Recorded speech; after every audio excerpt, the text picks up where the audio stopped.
Siapa sebenarnya Ismail Hidayah? Orang yang telah dihabisi karena berusaha membongkar kebobrokan Padepokan Dimas Kanjeng yang dipimpin taat pribadi. Dan seperti apa sosoknya di mata sang istri? Berikut curahan hati Bibi Rasemjan, istri tercinta Ismail Hidayah, kepada kami. Track recordnya pribadi itu nggak ada bagus-bagusnya sama sekali.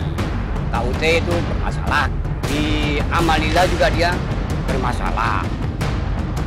Saya mau Padepokan benar-benar hancur lebur, seorang-orangnya hancur lebur, bahkan begitu pun tidak sudi mengenali mereka.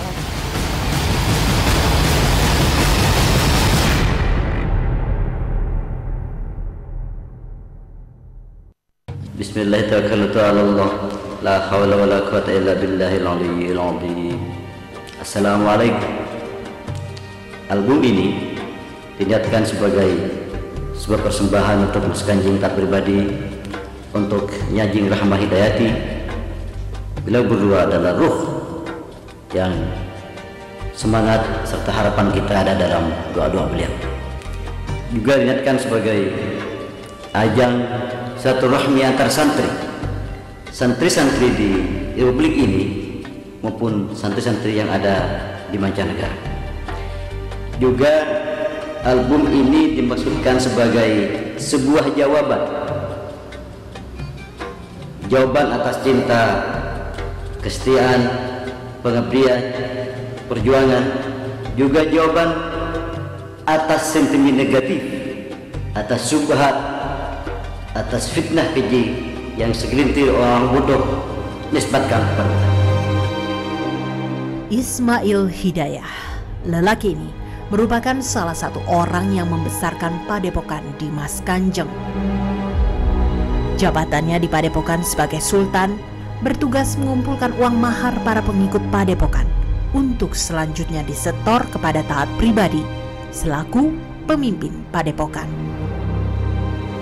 Ismail pun selalu ada setiap kali Padepokan Dimas Kanjeng mengadakan acara.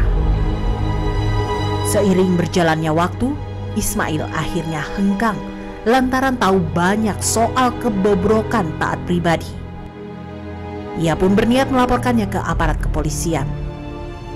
Kini perjuangan Ismail hanya tinggal cerita.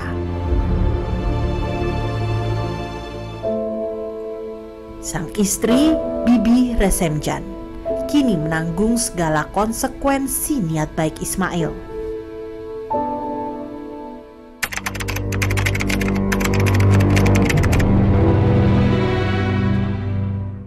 Dia itu sangat baik.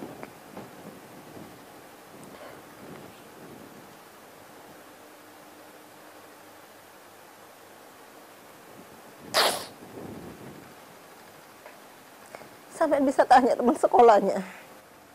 Satu-satunya yang saya benci dari dia itu kebaikannya. Benar. Satu-satunya yang saya benci dari dia itu kebaikannya.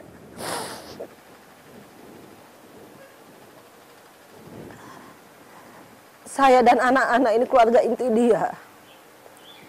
Tapi dia tidak pernah perlakukan saya dan anak-anak ini sebagai keluarga inti. Biar tahu sampean.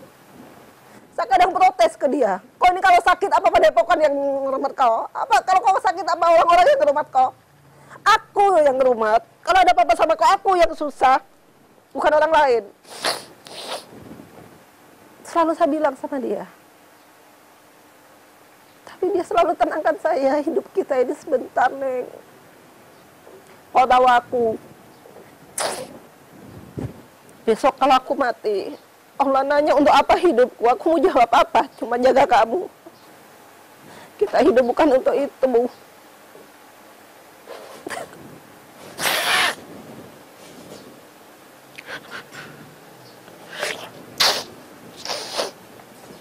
Bagaimanapun kondisi suami sekarang,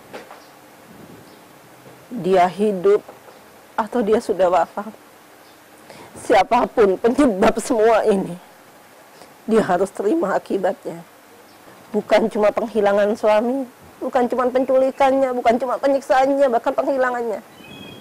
Untuk semua fitnah yang mereka berikan sama suami, mereka harus bayar. Mereka harus bayar.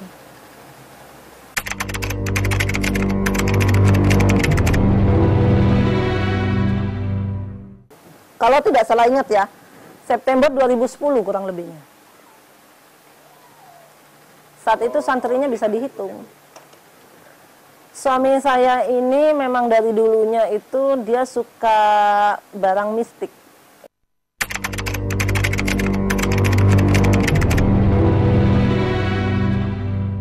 Dikasih, saya nggak mungkirin, dikasih memang. Kadang dikasih 500, 300, 1 juta, pernah. Tapi uang itu nggak pernah dia bawa pulang. Dia bagi di sana. Ismail itu kalau ke sana, sebelum keluar dari rumah, dari ruangan dalam, di luarnya sudah banyak yang nunggu. Banyak yang nunggu minta jatah di dia. Dia bagi uangnya, ya 50-an, ya 100-an, dia bagi sama orang-orang. Dia nggak pernah pulang bawa uangnya. Saya belum pernah menikmati uang dia yang dia bawa dari Padepokan, nggak pernah.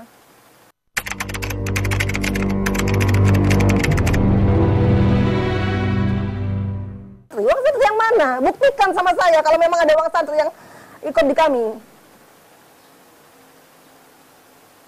Iya kan?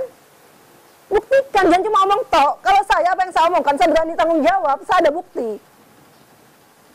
Kalau cuma omong tok, anak saya yang TK pun, anak saya yang PAUD pun bisa ngomong. Kepada kami, Bibi Resemjan juga menceritakan soal kebobrokan Padepokan Dimas Kanjeng yang dipimpin taat pribadi.